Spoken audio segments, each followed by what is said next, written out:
आज का डिक्टेशन 80 शब्द प्रति मिनट स्टार्ट होगा 5 सेकंड बाद। स्टार्ट। महोदय, वित्त मंत्री जी द्वारा सदन में पेश बजट में निहित भावनाओं से किसी का मतभेद नहीं हो सकता, लेकिन जब हम इस नए बजट को आज की परिस्थितियों की कसौटी पर परखते हैं तो यह उचित सिद्ध नहीं होता। नए बजट में विकास की दर बढ़ेगी, इसका कोई आश्वासन नहीं दिया गया है। कमजोर वर्ग को राहत मिलेगी, इसके संबंध में भी कोई ठोस उपाय या योजना नहीं दी गई है। अब यह कहा जा रहा है कि बजट समाजवादी नहीं है, क्योंकि सरकार द्वारा पेश इस बजट से देश में समाजवाद नहीं आ सकता। यह भी कहा जा रहा है कि गरीबी मिटाने के लिए हमारे वित्त मंत्री के पास कोई जादू का डंडा नहीं है। मेरे विचार से यह बजट विकास विरोधी बजट है। यह बजट विषमता कम नहीं करता और न यह बजट विकास की दर बढ़ाने के लिए जिन साधनों को जुटाया जा सकता है उन साधनों को जुटाने का साहसपूर्ण प्रयत्न ही करता है। मुझे आश्चर्य है कि प्रत्येक बजट में योजना के नाम पर अधिक रुपए रखने की बात कही जाती है और इस बजट में भी वित्त मंत्री महोदय ने अपने बजट भाषण में कहा है कि हमने करोड़ों रुपए इस बजट की योजनाओं के लिए रखे हैं। जब वित्त मंत्री ने यह बात कही तो अनेक माननीय सदस्यों ने बधाई दी। मैं जानना चाहता हूं कि क्या योजना की कसौटी सफलता या लक्ष्यों की प्राप्ति केवल उसके लिए रुपया रखने तक ही सीमित है। यदि अंतरिम बजट को देखें और वित्त मंत्री महोदय के उस समय के भाषण को पढ़ें तो आपको पता चलेगा कि पिछले बजट में हमने अलग अलग मदों के लिए योजना के वास्ते कई जगह रुपया रखा था, लेकिन यह रुपया खर्च नहीं हुआ।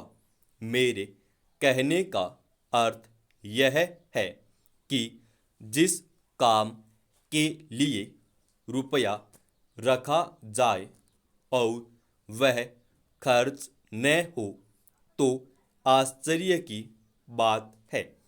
गरीबी हटाओ का नारा लगाया गया।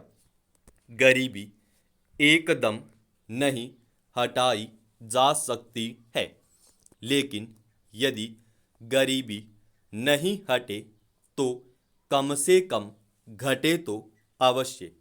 आज सरकार द्वारा बजट में जो कर लगाए गए हैं, क्या वे आम आदमी पर ही पड़े हुए बोझ को और बढ़ाने वाले नहीं हैं।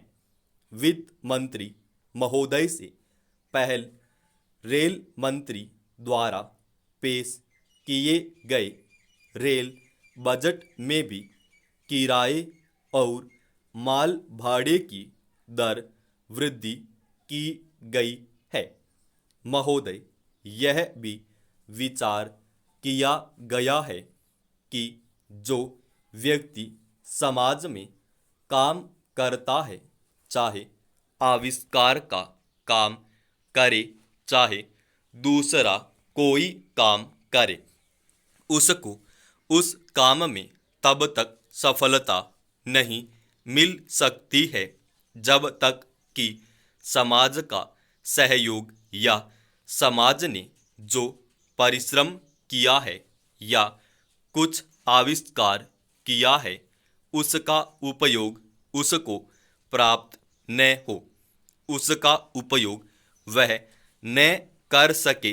इसलिए जब भी कोई व्यक्ति किसी वस्तु का आविष्कार करता है तो आविष्कार करने में न केवल उसका अपना परिश्रम रहता है, लेकिन साथ ही साथ समाज ने जो काम किया होता है, चाहे विज्ञान के क्षेत्र में या प्रौद्योगिकी के क्षेत्र में या किसी अन्य क्षेत्र में, उस सबसे भी वह लाभान्वित होता है।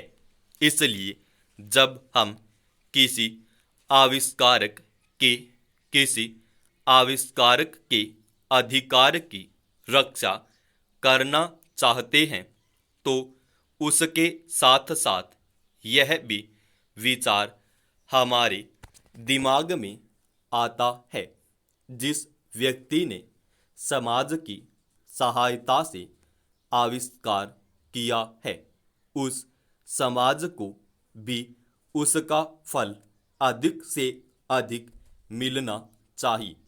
माननीय मंत्री जी ने भी कहा है कि पेटेंट लॉ इस सिद्धांत पर आधारित होना चाहिए। मैं समझता हूँ कि पेटेंट लॉ के पीछे दो सिद्धांत निश्चित हैं। पहला सिद्धांत तो यह है कि जो व्यक्ति परिश्रम करके धन लगाकर अपना दिमाग लगाकर के किसी वस्तु का आविष्कार करता है उसके तथा अपने परिवार के लोगों के अधिकारों की जहां रक्षा होनी चाहिए, उसके साथ ही साथ जैसा मैंने अभी कहा है, कोई व्यक्ति समाज में व्यर्थ में काम नहीं करता है। समाप्त।